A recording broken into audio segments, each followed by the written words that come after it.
Well, good evening and welcome to Tucker Carlson Tonight. Does it ever seem like the media get weekly memos telling them how to word their news coverage? Well, if they do, this past weekend's theme was fear. On Saturday, hundreds of illegal immigrants were arrested in coordinated ICE raids across 6 states. Arresting illegal immigrants is the job of ICE, so you might think, well, no big deal. But the press apparently got the memo saying otherwise. Fear spreads across U.S. after immigration arrests, blared one CNN headline. Fear grips immigrant communities after ICE raids, cried the AP. Trump administration's deportation raids spark fear in immigrant communities, said Time magazine. What's this new fear epidemic? Where does it come from? David Leopold is an immigration attorney and a critic of President Trump's immigration policies. He joins us tonight from Cleveland. David, thanks a lot for coming on. Thanks for having me, Tucker. So we read today that the government of Mexico is spending tens of millions of dollars to fight these executive orders, and that they're mobilizing U.S. consulates across the United States to help people in the United States illegally remain here. Why do you think the government of Mexico is doing that? Well, I can't speak for the government of Mexico, but I can speak for the people of, that I deal with. And I think what, in your open, you mentioned fear. And I think it's Donald Trump. I think it's Steve Miller. I think it's Steve Bannon who are the ones who are perpetuating fear. And I think it's an overt attempt to create chaos. We need a president, Tucker, that is going to bring stability. We need a president who's going to give us confidence. We need a president who's going to respect the rule of law. And we've got a president who in the first 3 weeks of his term has got Ninth Circuit ruling against him because he's violated the Constitution. He's got a battery of lawsuits out of New York. He's got people trapped in airports, which, a court took care of. This is not America. This is not what we are. We can do better. Okay, so I want to get back to something you said that I absolutely agree with, which is that chaos is a bad thing and it degrades our society. And it's kind of hard to come back from chaos. So the government of Mexico, and this bears directly on what you do, so please don't take a pass on this question. Jorge Castaneda, who's the former foreign minister of Mexico under Vicente Fox, big deal there, Princeton graduate, by the way, has said that the new strategy among rich people in Mexico is to fund lawsuits that will tie up our judicial system. There's a massive backlog of immigration cases, as you know. He said he'd like to increase his backlog, 5x, and bring our system to a halt until the president relents. That is a strategy based on creating more chaos, is it not? Well, look, again, I'm not a Mexican official, and if you want to talk to them, I suggest you bring them on the show. But what I can tell you is that hang on, you asked a question. Let me answer, Tucker. Please do. You mentioned the immigration court's backlog, and they are backlogged, 500,000 cases. Why is that? That's because the Republicans refused in 2013 to pass an immigration reform bill in the House of Representatives, even though the votes were there. We could have reformed the immigration system, and you and I would be having a conversation tonight about an orderly country, about a place where people are not in panic. It's a little, come on, David. I mean, I was here for that whole argument, and I don't think that the so-called immigration reform that you're referring to, there's good and bad in it, but it wouldn't have fixed everything, and that's an overstatement, and you know it. But what I'm so struck by is the fact that you're unwilling to even comment on what the Mexican government is doing, and I wonder if you extended that same courtesy to the Russian government. I'm sure you were in a tizzy like everybody on the left 2 months ago with the idea that the Russians were trying to foul with our system. They're trying to influence the outcome of our systems. Here you have the Mexican government on our southern border saying we're going to shut down the judiciary in your country unless you do what we want, and you've got no comment on that? Well, look, our judiciary, our Article I courts speak for themselves. They're the same courts that ruled against Donald Trump, the independent judges. And if you want to talk about the judiciary, let's ask the president, because he is trying to delegitimize the judiciary in this country. Work with me here. Let's have a rational back and forth where we can talk about the same thing. I know that you don't like Trump and you're mad about a bunch of different things, and some are legitimate and some aren't. I'm not mad. You disapprove. But we're talking about immigration policy, and I'm just asking you to comment on something in the news today about the Russian government trying to influence our immigration policy in the same way that you would like to, and I'm wondering, why do you think they're doing that, and is it legitimate? Well, I don't know what the Russian government's up to. What I do know is that, the Mexican government. Oh, I'm sorry. The Mexican government. Again, I don't know what they're up to. Look, I think we as Americans ought to be running our own courts, ought to be running our own immigration policy. I don't think other governments, whether it's Mexico, whether it's Russia, whether it's Israel, whether it's France, ought to be involved in our judicial system. What I do want to see, though, Tucker, and this is why, you said I was angry, what I'm concerned about is that we've got a new president. And what this president has done, together with people like Steve Bannon and Stephen Miller, who, by the way, was on television yesterday. This is just silly. I mean, this is just silly. I doubt you know anything about what those guys do for a living. I'm not here to defend them, but I mean, let's just get back to the core issue here. And I'm serious. Like, why do you think that we have 11, 12, 13, we don't know the full number, but million people living in this country illegally? Maybe since you do this for a living, you've thought about it a little bit. And maybe it's connected to the fact that rich people in Mexico want them to stay here because they don't want to pay for the social safety net that we have. They want the American middle class to pay for it. Well, I don't think that's quite fair. Oh, it's not quite fair? Really? No. Because they pay less in taxes, the rich in Mexico, than any OECD country there is. I'm not talking about the... be asking for reforms in Mexico, no? I'm talking about the people here. We're talking about 11 million people, most of whom have been here for many years, most of whom have long ties to the United States, have U.S. citizen children, pay their taxes, mind you, if through ITN, International Tax ID numbers. Who do you think is supporting our Social Security system? Look, the immigrants in this country came to this country like my grandfather did when he fled the Holocaust. They came here for a better life. They came here for in many cases, for shelter. What we have now is a president who wants to turn he wants to throw out refugees who are coming in need of shelter. He wants to throw out immigrants who are coming here to bring the best and the brightest. You know, what did we see last week? We saw doctors who were thrown out of the country. Come on, Tucker. David, facts are important too. Look, you're getting into the talking points which I hear every day and are boring. I want to get to the principles here. And here's the principle you just elucidated. You said these people came here to work in search for a better life. And I don't doubt that. I know some of them, and I think you're right. But there are a lot of people who would like to move to other countries for a better life, and I'm wondering if all of them have the absolute right to do that. So just to give you one among many examples, there are a ton of poor people in the city of Detroit. It's right on the Canadian border, right across from Windsor, Ontario.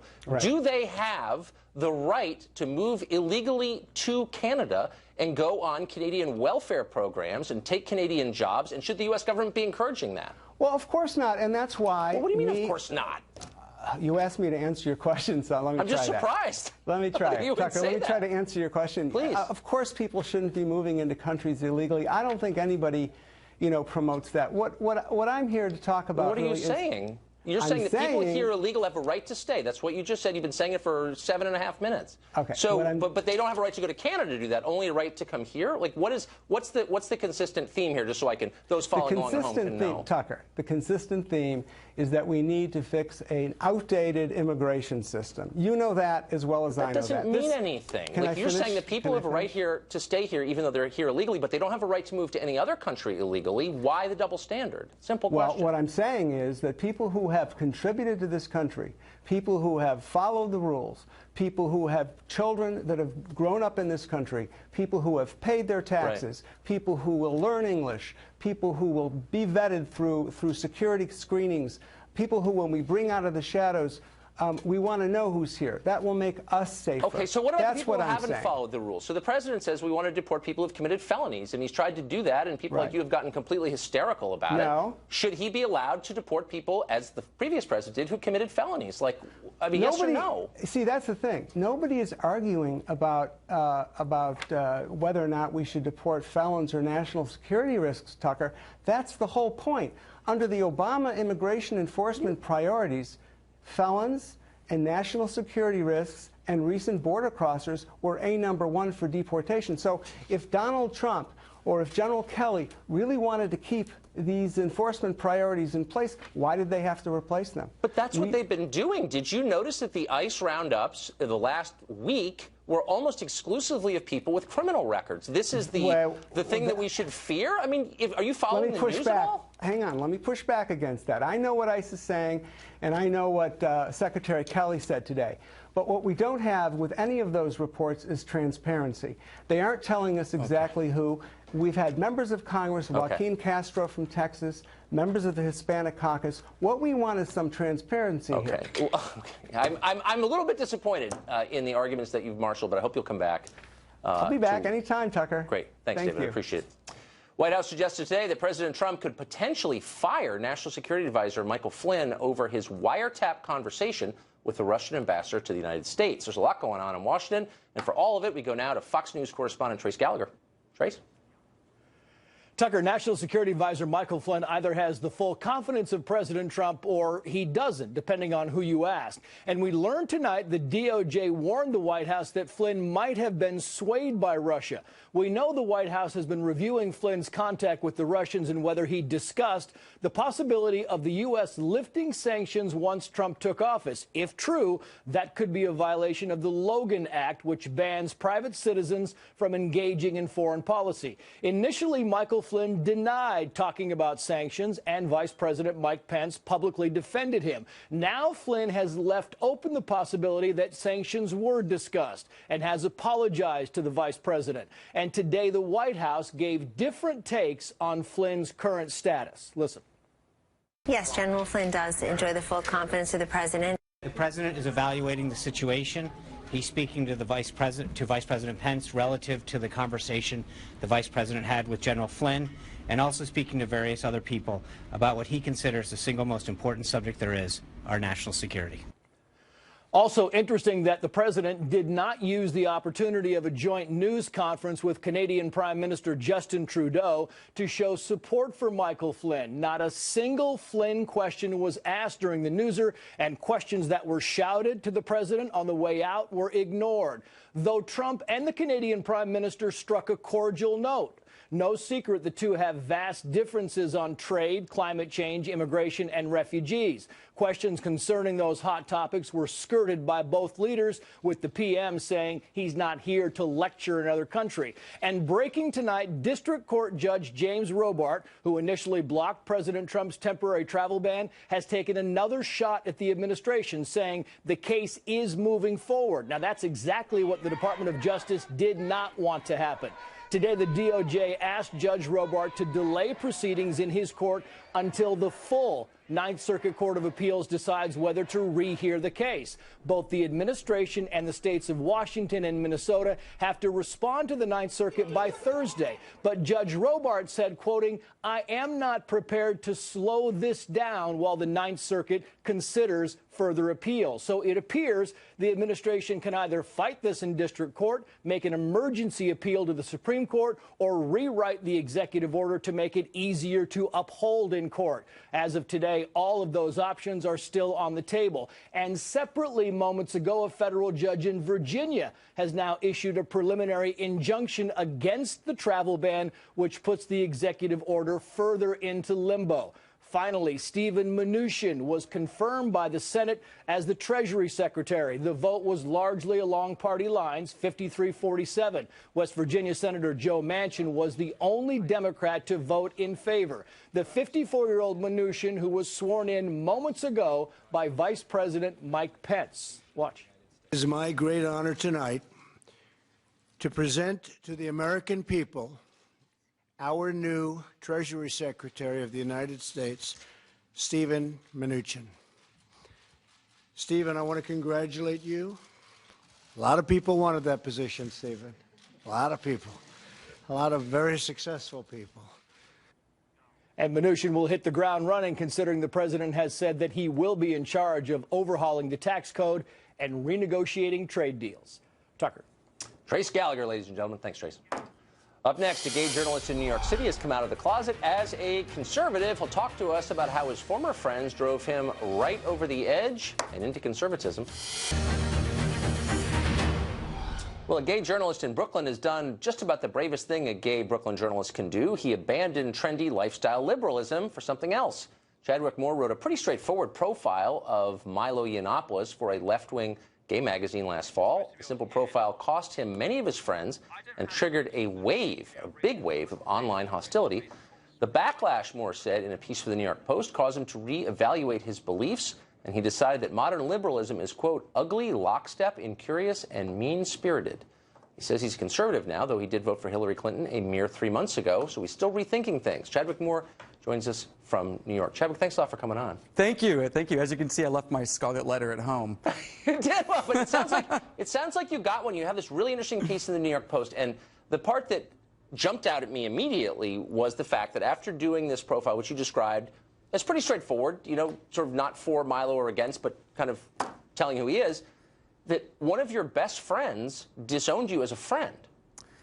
Right. I mean, and this is a story that is just repeated constantly, right? Everyone lost friends and family member. And I was when I even said I voted for Hillary Clinton, so many people were like, "Oh, you did? Oh, I just assumed you were a Trump supporter." And why would you assume that? And the profile was extremely balanced, and I treated him no differently than I would have treated anyone else. But people aren't accustomed to hearing those sorts of stories about controversial figures, well, quote unquote controversial figures, people on the far right. So you found yourself looking at the community you live in through a very different lens all of a sudden, you wrote. And what did you see? Paranoia and mean-spiritedness and an aversion to understanding, an aversion to communicating with people who don't agree with you, and to understanding why exactly Trump became so popular and eventually won. And also, now that the election is over, sort of evaluating how the Democratic Party and how the far left alienated so many people and how they messed up so badly. You know, I thought that after the election they would have sat down and had a come to Jesus moment, and that hasn't happened at all. Interesting. So you wrote this piece before the election, right? Yes, yeah, about a month before. So the reaction is so interesting to me because the world that you live in, it was ascendant. I mean, every rights battle that's been fought over the past 10 years, a victory. It looked like Hillary Clinton was going to be elected. Why the closed-mindedness and the paranoia you described? It seems like people with those views would be really happy. That's a very good question. I don't know if it's just a nature of people aren't taught to think critically these days.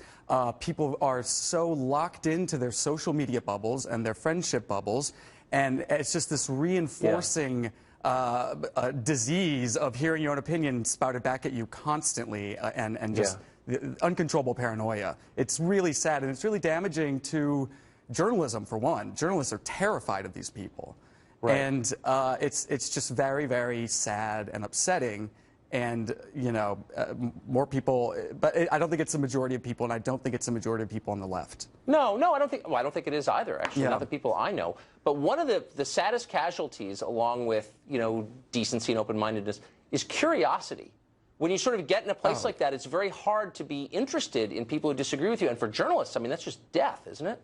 Oh, absolutely. And it's death for gay people. I've always said that gay people are natural libertarians, because we existed so many times, or for so long throughout history, outside of acceptable society, that, the one thing that we've always wanted was to be left alone by the government and by our neighbors, essentially.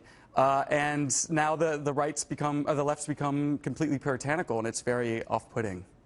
Interesting. What an interesting journey you're on, Chadwick. Thanks a lot for coming on. Thank you very much. I hope you keep writing about this. Thank you. It was a pleasure. Thank you. Thank you. All right, bye.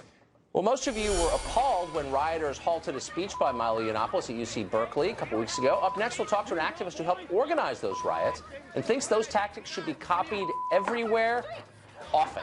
Stay tuned for that.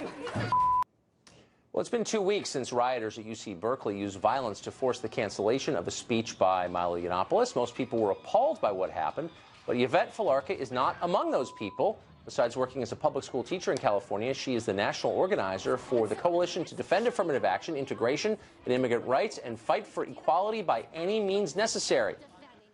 BAM is the acronym. Falarca is willing to integrate violence into her political agenda, as you can see from this clip of her disrupting a rally last summer in Sacramento.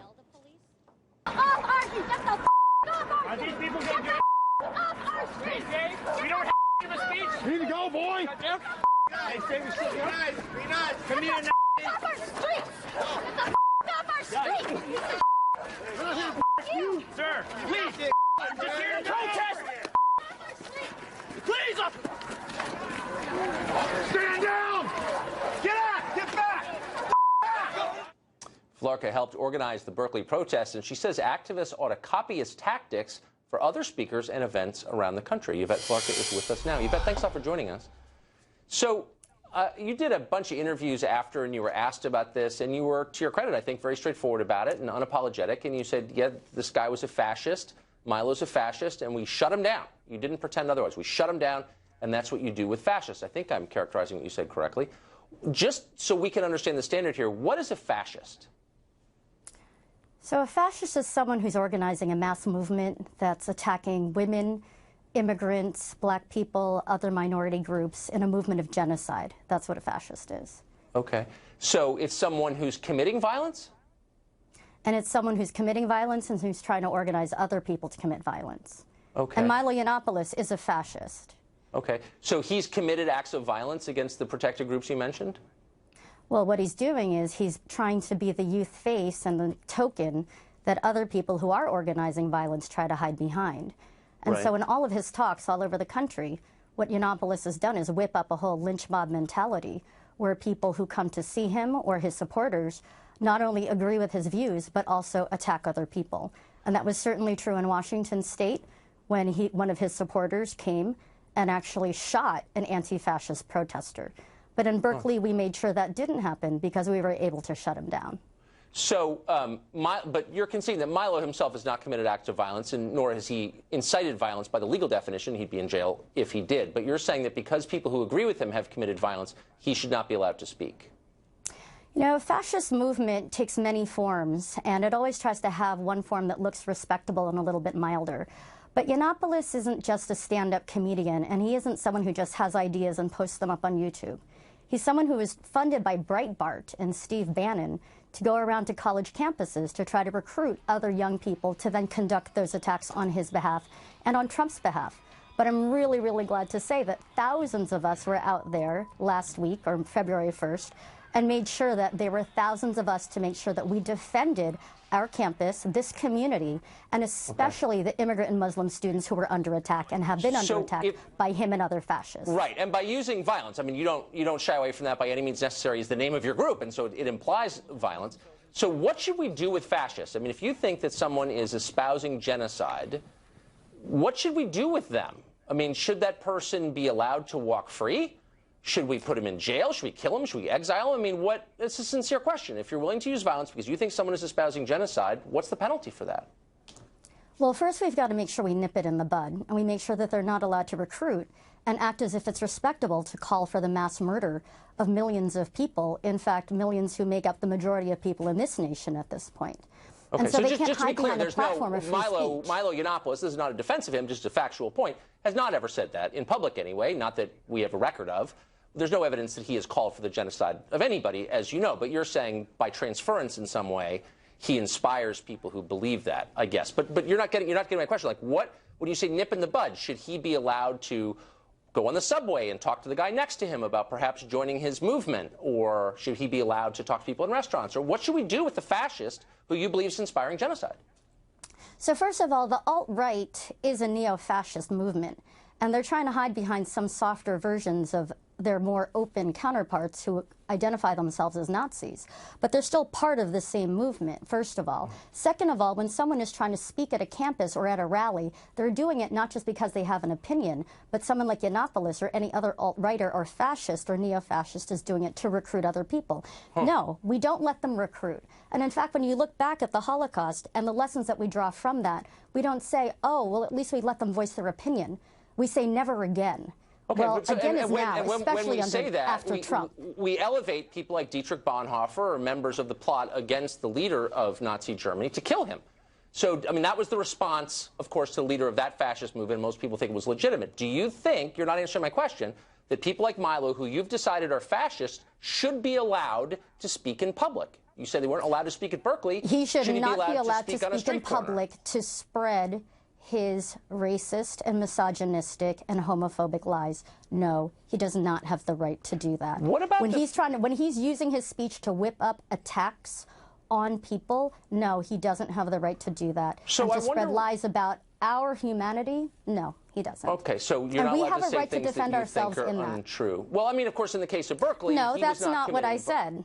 Okay. I didn't say you're not allowed to say things that are untrue. But if you're trying to spread racism and hostility, misogyny, rape, whip up people to lynch people, or to certainly have that mentality to rape people or to lynch them, absolutely not. And any decent human being, whether it was in a classroom or at a restaurant, if they heard someone doing that, would turn around and tell them, you need to stop talking. You are not welcome here. This is not a safe environment. You need to go. Well, that's what we did at UC Berkeley, and that was a good thing. Hit them or set fires. So you're a middle school teacher, which may surprise some of our students, or rather some of our viewers, that you have students.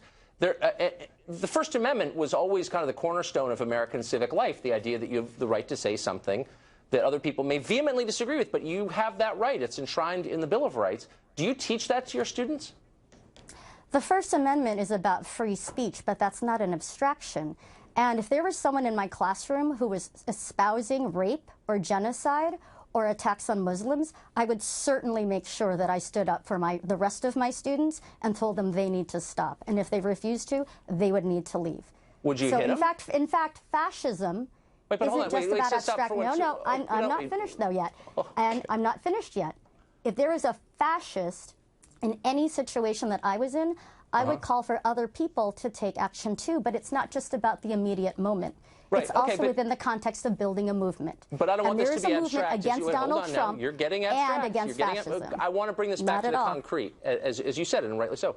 So if there was a student in your class who started espousing what you believe is fascism, and you said you need to leave, you need to be quiet, you need to leave, and he didn't leave, would you hit him as you hit that protester? Would you beat him up? No, of course not. But that's not what we're talking about here. We're talking about people who, you know what? In Sacramento, there were fascists who had knives tied at the ends of sticks, and they stabbed people, including Not the man that you hit. He looked kind of unarmed to me. Oh, yes, actually, they did. And it's funny to you, but it's actually not funny to the rest of us. And that's why we take this really seriously. I know that you take it seriously, and that's why I'm asking you a really simple question. But I am serious as a heart. I am serious as a heartbeat, I believe you. Oh, I believe that you're serious. And we're not talking about a classroom. We're talking about people who are trying to kill and murder people and who've already done it. And who are trying to create a hostile environment on these campuses in order to do that. No, that's not a safe environment for immigrant students. That's not a safe environment for women or Muslim students or trans students. And so, yeah, we have a right to defend ourselves and real free speech. Let's get one last question, if I may. So if you're standing, I just want to know, like the protocol for anti-fascist activists like yourself. You're standing on a street corner, someone starts saying something you don't like, and you think, boy, that's an act of hostility, that person's a fascist. No, but you're misrepresenting the words that I've been saying. This isn't about not liking something. This isn't about Ben & Jerry's versus Stone Cold Pizza or something. This is about the lives of real people, immigrants who are under attack now, Muslims who are being massacred, and I'm women asking who are being raped. How deep is your commitment? So you're the one trivializing this, not me. I'm not in any way trivializing, and I ask you a sincere question. To what extent would you go to stop that person from spreading genocidal propaganda? I would call for people to counter-protest, to stand up, and to shut down any attempts to fascistly recruit and organize. Like, what if I want to keep talking? I'm saying something that you find appalling, but you know what? I've got a First Amendment right. I'm an American. What would you do? So a bunch of people come and say, stop that. I say, no, I'm not going to stop that. I'm an American. What are you going to do next? You know, the First Amendment, you want to talk about the First Amendment? Coretta Scott King's letter wasn't allowed to be read on the floor of the Senate last week under the Constitution in the Senate. Well, that's not exactly what happened. And yet, at the same time, you're the one then who's actually trying to defend someone like a fascist speaking and recruiting at a college campus. All right, Yvette, I'm proud to say that we all stood up and we shut him down. I don't want to abridge your speech rights. All right, thanks for coming on and showing us what you believe. Up next, teachers at a Virginia high school are posting naked political propaganda all over the school. Administrators are doing nothing about it. Of course, we'll ask a student who actually goes there to tell us what he's experienced and what happened when he complained. Stay tuned. Well, a poster is appearing all over at Yorktown High School in Arlington, Virginia. The poster reads this: Patriots know facts are not political. Diversity strengthens us. Science is real. Women's rights are human rights. Justice is for all. We are all immigrants. Kindness is everything. We are Yorktown. Well, the signs are still up. Joining us now is John Piper. He's a senior at Yorktown High School. John, thanks a lot for joining us. Thank you so much for having me. It's a pleasure. Yorktown High School has in its bylaws essentially the pledge that students can expect an apolitical school environment. You saw this and recognized it for what it is, which is political propaganda. What'd you do next? I tried to contact the school. I told my parents. I said, this is it looks like political propaganda. Yeah. And we contacted the school. We emailed the principal. We ended up getting referred to some of the teachers. We emailed back and forth with the teachers. And then we went higher to the school board and talked with our local radio station, WMAL. And from there, they contacted the superintendent, and they said they were going to take the signs down.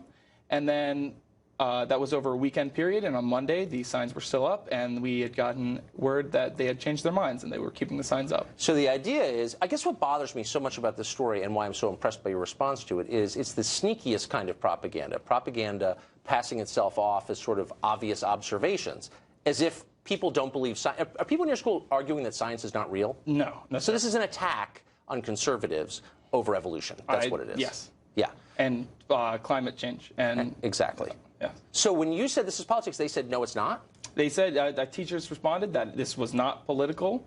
This was policy. This was relevant and not apolitical. And it was ridiculous to me because it's obviously political. In such a heated political climate right now, this is very relevant. So you took this to some local media, and at least one of them ran a headline saying conservative students at Yorktown are against diversity. Yes. I know. Was that the message you were bringing? We're against diversity? Of course not. Of course not. I mean, I support women and I support minorities, and I mean, it's ridiculous to say that I don't. And it's crazy that someone would even bring that notion up. So they're just saying that your teacher's point is basically these things are true. There's no debate about them. It's not political. The right to keep and bear arms is in the Constitution. Obviously, it's the Second Amendment to the Bill of Rights. If you were to post that, you think, on the wall, how would that go over? I mean, there's a serious double standard here at play. Yeah. Conservative values would not be accepted on the walls of the school, especially not in the way they're doing them. They would see through that easily because it's majority liberal. I mean, there's no way you would be able to put conservative things like that on the wall. Right. It's absolutely ridiculous. Quoting the Bill of Rights now being regarded as the Constitution. I mean, you wouldn't be able to. What's funny is you saw right through this, and you had the guts to confront them about it, and it didn't do any good, but it certainly says something good about you, and, I think. A lot of students saw through it, and wouldn't speak up. And I talked to our teenage Republican group, and they said they didn't want to comment because they didn't want to start anything. And I thought that was ridiculous. Come on, I mean, you've got to say something when you see something wrong like this. Amen. Amen. John Piper, Yorktown High School. Remember the name. I'm going to vote for you for Senate someday. Thank you very much for joining us. Thank you so much for having me. Up next, Piers Morgan tried to point out that Trump's inauguration order is not exactly a Muslim ban. And for his efforts, he got the middle finger, both from comedian Jim Jeffries and from author J.K. Rowling. Piers Morgan joins us after the break. There is no Muslim ban. If there was... Sorry, why don't we... Okay.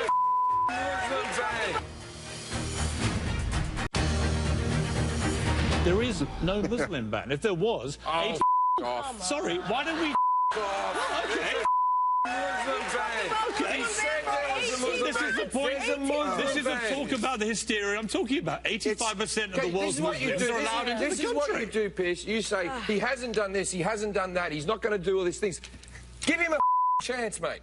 You know what I mean? Why not? Hitler didn't kill the Jews on the first day. He worked up to it. Well, that was Piers Morgan debating President Trump's travel ban with Jim Jeffries, a comedian from Australia. It was all on Real Time with Bill Maher on HBO, but Piers was hardly done. After that, he got into a lengthy Twitter spat with Harry Potter author J.K. Rowling. Rowling tweeted this: the fact-free, amoral bigotry apologism of celebrity toady Piers Morgan is, of course, why it's so delicious to see him told to F off. Piers replied this way by calling Rowling's tweet, quote, peak foul-mouthed minor celebrity anti-Trump hysteria at its most deliciously supercilious. Rowling retorted this way: if you'd only read Harry Potter, you'd know the downside of sucking up to the biggest bully in the school is getting burned alive, and so on, for dozens of tweets. But when he isn't battling beloved children's authors on the internet, Piers Morgan is the U.S. editor-at-large for DailyMail.com. He joins us now from Tampa. Piers, that was when citizens of the British Commonwealth go to war with each other, the results are unbelievable. So what was the argument Jim Jeffries was making? F off. What does that mean exactly? Well, look, it wasn't an argument, was it? He was just shutting me down by telling me to go forth and multiply. I mean, what was extraordinary was we just had a lengthy segment in the show, in Bill Maher's show, about the need for President Trump to be more factual, to always tell the truth, not to be erroneous with his facts and so on. And then we moved on to, I think Bill mentioned it first, the Muslim ban. And I said, well, hang on, it's not actually a Muslim ban. Now, I wrote a column for the Daily Mail when this executive order came out saying I didn't agree with it, I didn't think it was well executed, I thought it was wrong.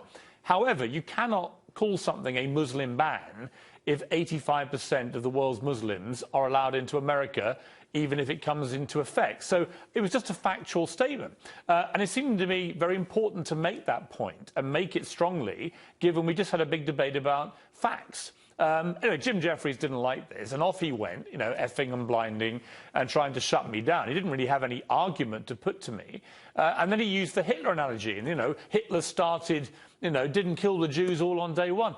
I mean, to me, I'm sorry, but I just find this Hitler stuff with Donald Trump unbelievably offensive for two reasons. One, you know, Adolf Hitler killed 12 million people, including his systematic extermination of 6 million Jews in the Holocaust. This is not something we should be trivially throwing around about other people unless they have done similar acts. Donald Trump, to my knowledge, has not murdered anybody. All right, so this analogy of him being the new Hitler I find incredibly offensive. I also think it diminishes the scale and importance and horror of what Hitler did. So I think that should just be shut down. But, of course, you try and say this, and if you're not prepared now in the liberal world to say that he's the new Hitler, and you're not prepared to say every Muslim is banned from the country, you yourself then become the devil. And that's what happened to me. Right. You're complicit in these crimes. So to J.K. Rowling, I'm interested. I want the overview here for a sec. Like a lot of people, especially of her station, affluent, well-known celebrities, she's really upset, like more upset than I've ever seen a class of people ever be upset. What is that about? Why are people you'd think would be in a pretty good mood because they're insulated from every economic variation you can imagine? Why are they so mad right now? Well, she's a serial loser. I mean, the more that J.K. Rowling has screamed at people to vote in a certain way, the more her people have lost. So let's go through the checklist of glorious failure. She backed Ed Miliband in the last UK election. He got thumped by David Cameron. She then moved on to back the Remain campaign to stay in Europe. And obviously we Brexited, so she lost that as well. She then threw her substantial political influence behind Hillary Clinton, shouting down anybody that disagreed with her. And of course, Hillary got a drubbing as well from a guy who was a non-politician. So if you're J.K. Rowling, you're 3 for 3. You are the worst celebrity political pundit on the entire planet. So look, I understand her pain. But she is, I think, Tucker, synonymous with this sort of absurdly arrogant, supercilious kind of view of so many celebrities now on the left. And I'm, you know, as you know, I'm more liberal than I am right, but I cannot stand this anti-Trump hysteria, which is now infesting every part of the political debate. Donald Trump's been president for less than 1 month. He has not been remotely monstrous, not by any standards of a dictator. Let's all just take as I said on a gigantic chill pill, and let's just see how he plays out. I happen to be quite encouraged as somebody who probably wouldn't naturally have voted for Donald Trump myself, but I've watched his interaction with Japan and with China and with Canada today, with my own country, the UK. He looks to me to be somebody easing into the position of president and actually being quite pragmatic and pretty sensible. So why don't we all just stop marching every time he tweets, stop screaming every time he says anything, and just calm down. I think that's great advice. Or if you're J.K. Rowling, just go to your wine cellar for a month or two. Calm down. Just go and write about Hogwarts, wizards, whatever they are. I've never read a word of Harry Potter. Just go and immerse yourself in the world of muggles or whatever they are and shut up. Because, you know, if a celebrity wants to talk about a cause, so you're Leo DiCaprio and you want to talk about climate change in a sensible, intelligent way, you know, that's great. DiCaprio, after Trump won, the first thing he did, he went with Al Gore to see the new president to talk to him about climate change. That is a smart way for a celebrity to use his status.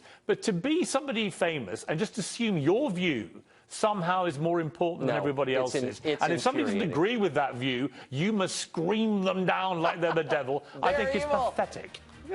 I love it when Brits fight. Piers Morgan, thank you for that. Good to see you. Good to see you. Coming up next, the Oroville Dam is on the brink of failure in California. We'll ask why this happened. They knew it was coming. How to get this far? Stay tuned. Thousands of people are fleeing their homes in California tonight thanks to fear that the Oroville Dam could fail at any minute. The problem is the dam's spillway, which is rapidly eroding thanks to overflow from the lake above it, Lake Oroville. If it does fail, a 30-foot wall of water could hit and obliterate multiple cities. We'll keep you updated on the situation there. Of course, it's worth asking at some point how the situation got this bad. Years ago, environmental groups warned about the dam's deficiencies. 4 years of drought dropped the lake to a fourth its normal volume, which could have made repairs pretty easy. But officials in California said the repairs weren't worth the expense. Perhaps setting aside billions for high-speed rail wasn't the smartest move. That's it for us tonight. Hannity up next. Have a great night.